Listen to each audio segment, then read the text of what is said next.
찬송 533장 찬양하겠습니다.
매일 새벽 매 장마다 이어지고 있는 열국에 대한 하나님의 심판이, 그 하나님의 심판의 칼끝이 이제 에돔에게로 향하고 있음을 오늘 이사야 34장을 통하여 우리는 확인하게 됩니다. 여러분, 에돔이라는 이 나라, 에돔이라는 이 족속 혹은 이 민족이 누구입니까? 우리가 잘 아는 대로 성경의 첫 번째 책 창세기 족장 이야기를 보면 에돔은 이삭의 아들인 야곱의 에서의 후손들로, 그들은 야곱의 후손들인 이스라엘 백성들과 형제의 나라였습니다. 적은 늘 내부에 있고 주변에 가장 가까운 사람이 가장 무서운 존재라는 말을 이럴 때 사용할 수 있는 것일까요? 그들은 방금 전 창세기 족장 이야기에서 확인했듯이 그들은 한 뿌리에서 나왔으나 그 이후부터는 서로에게 사실상 적이라고 해도 과언이 아닐 만큼 적대적인 관계로 줄곧 그들의 역사 가운데 지내왔습니다. 어떤 면에서 이 에돔과 이스라엘, 더 구체적으로 남유다는 서로에게 눈의 가시 같은 존재였습니다. 이사야서에서 나타난 민족들의 심판, 다시 말해 이방 나라, 이 열국들이 이제 하나님의 손에, 특별히 오늘 표현으로 하나님의 칼에 무참히 짓밟히게 되는 이 심판이라는 공통분모를 가지고 있습니다. 하지만 오늘 에돔의 심판이 다른 민족들의 그동안의 심판과 소위 결을 다르게 달리하는 것이 있다면, 만군의 여호와 하나님이 이 에돔을 심판하시는 그 날이 오늘 매일 성경의 본문에 기록된 제목처럼 여호와의 보복의 날이기 때문입니다.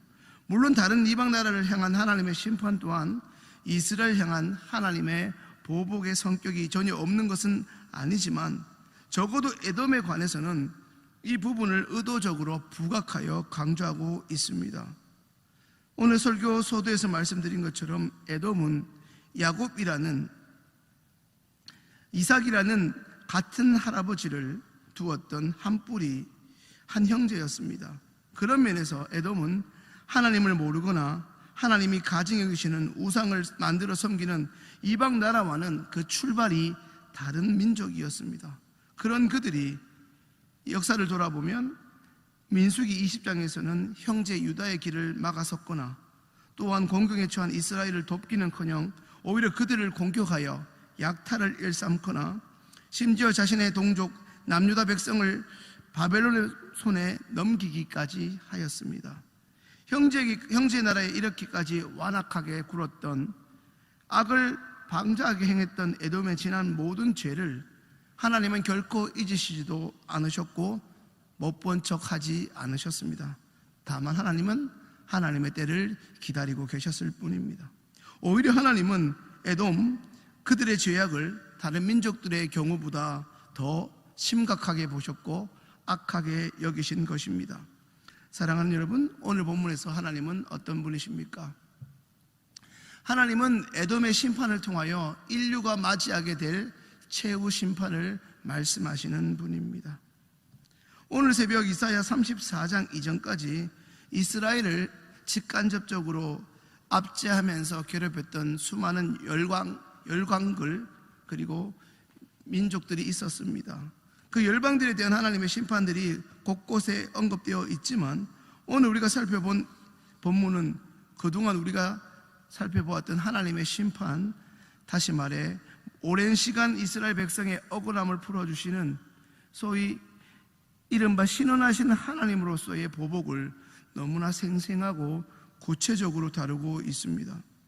이스라엘 민족의 눈물과 억울함을 이제 바로 잡으시려는 하나님의 에돔을 향한 보복적 성격의 이러한 심판은 먼저 그들을 이전에 유황불로 멸망시키셨던 소돔과 고모라 못지 않습니다.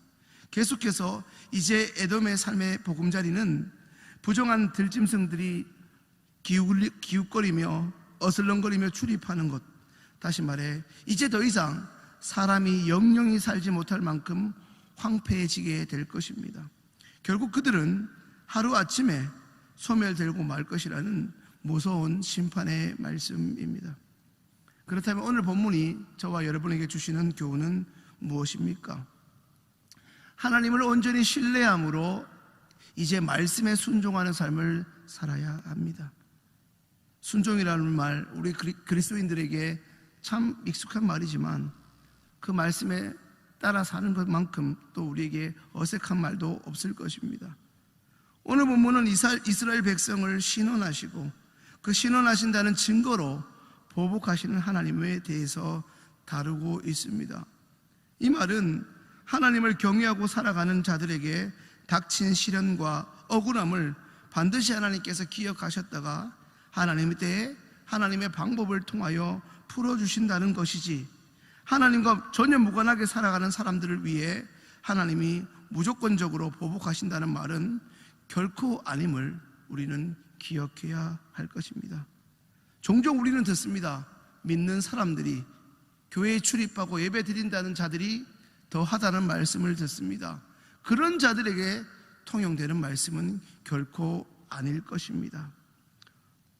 베드로 전서의 말씀처럼 하나님의 이름으로 살면서 하나님 때문에 고난받는 자들을 향한 하나님의 위로이자 그 위로를 하나님이 드디어 하나님의 행동으로 풀어주시는 말씀입니다. 하지만 우리가 삶을 살아가면서 순간순간 세상의 힘은 우리의 눈에 너무나 크게 보이고 하나님의 힘은 늘 안 보이는 것 같아 답답하고 낙심할 때가 더러 있습니다. 그럴 때일수록 이 땅의 모든 일의 배후에는 온 세상의 주권자이신 하나님이 계심을 믿는 믿음을 가질 수 있어야 할 것입니다.